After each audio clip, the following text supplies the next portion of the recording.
Welcome to The Explainer. Today, we're taking a really fascinating journey to uncover the hidden words that, quite secretly, rule the entire English language. If you're a focused learner looking to truly master English grammar, you are in the exact right place. We're going to be talking all about determiners. You know, the silent, heavy lifters of our sentences that give structure to almost everything we say. Okay, let's dive right into this. Have you ever wondered why we say my red car, but literally never read my car? It's kind of wild when you think about it, right? Native speakers know intuitively that read my car sounds completely wrong, but they very rarely understand why it's wrong. Well, it all comes down to a special type of word acting as a noun's navigator. And that navigator is what we call a determiner. Basically, it's a word placed right before a noun to make it specific. It tells us exactly which one, how many, or whose it is. Think of it this way. Adjectives describe the beautiful scenery along the road, sure, but determiners, they navigate you to the exact destination. And here is a massive, unbreakable rule of English. A singular, countable noun absolutely must have one of these navigators. You can't just walk around saying, I saw a dog, right? You have to say, I saw a dog. So, here's our quick roadmap for today's explainer. 1. Meet the navigators. 2. Articles, specific or general. 3. Possessives, claiming ownership. 4. Quantifiers and distributives. 5. Interrogatives, noun questions. And finally, 6. Determiners versus adjectives. Let's get right to it. Starting us off, Section 1. Meet the navigators. The GPS of grammar.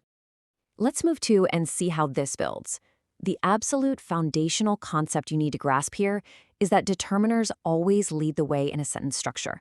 They introduce nouns and give crucial context right at the starting line. There's a strict, unchangeable three-step order to this whole shebang. Step 1 is always the determiner, our navigator.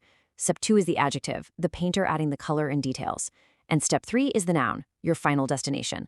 Take the phrase, my new book. My is the determiner, new is the adjective, and book is the noun. You literally cannot change this order. It's just hardwired right into the mechanics of English grammar. Moving on to Section 2, articles, specific or general.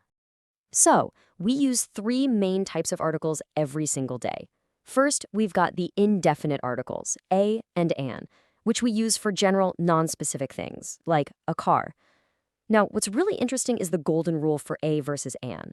It relies entirely on vowel sounds, not the spelling, the sound. That's exactly why we say a university, because it starts with that U consonant sound. But we say an hour because the H is silent, giving us a vowel sound. Then we have the definite article, the, for specific known things, like the sun. And finally, the zero article. This is where we use no word at all for general plurals or uncountables, like simply saying water is important. All right, Section 3, possessives, claiming ownership. We've navigated to the noun, but who exactly claims the noun we're navigating to? Compare this is my book with this book is mine. So the crucial point is that possessive determiners, like my, your, or their, must sit before the noun. They're introducing the noun book. On the flip side, words like mine, yours, or hers are possessive pronouns. They stand completely alone and replace the noun entirely.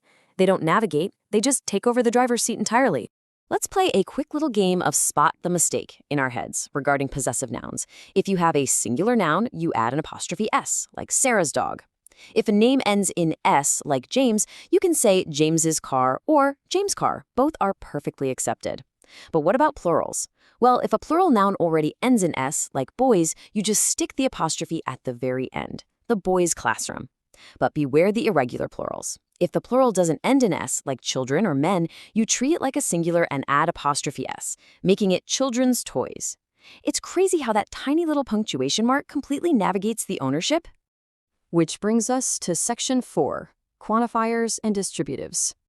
Now we're shifting gears from who owns it to answering the ultimate logistical questions of how many are there and how are they grouped?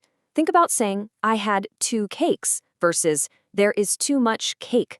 The choice of your quantifier hinges entirely on whether a noun is countable, meaning it can be counted one by one and made plural, like cakes, or uncountable, like water, milk, or in this specific sense, a mass of cake.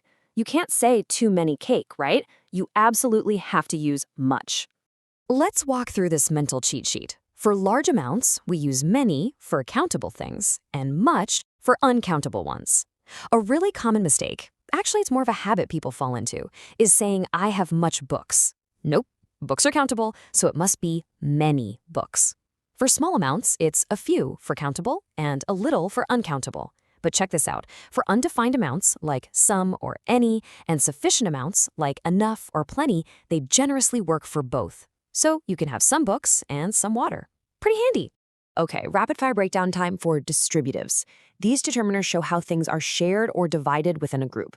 Each and every focus on individuals. If I say each student passed, I'm picturing every single student one by one, which is exactly why we strictly use a singular verb. But if I say all students passed, I'm treating the group collectively, grabbing the proportion of a whole group. We use both when looking at exactly two items together, and either or neither when we're looking at one or the other of a specific pair. Next up, Section 5. Interrogatives, noun questions. This is where we turn our trusty navigators into curious investigators. Notice the subtle but really powerful difference between what book do you read versus which book do you want.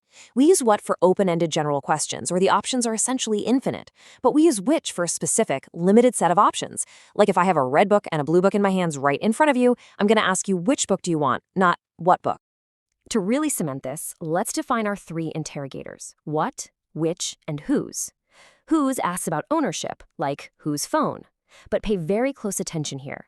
These words are only determiners if a noun directly follows them. If you just ask which is better, that word is acting as a pronoun. But which cake is better? Boom, now it's a determiner because it's navigating the noun cake. And here's a massive spelling tip for you. Whose, meaning ownership, never uses an apostrophe. Whose with an apostrophe always means who is or who has. Keep that in mind. And finally, Section 6, determiners versus adjectives. Let's lock in everything we've learned today by comparing our navigators with our painters. A determiner limits. My car cannot be compared. You can't have more my car or the most my car, right? That makes no sense. An adjective, however, describes. Red car can be compared. You can definitely have a redder car or the reddest car. And this brilliantly illustrates why determiners are often called limiting adjectives in traditional grammar. They restrict and specify the noun rather than simply coloring it in.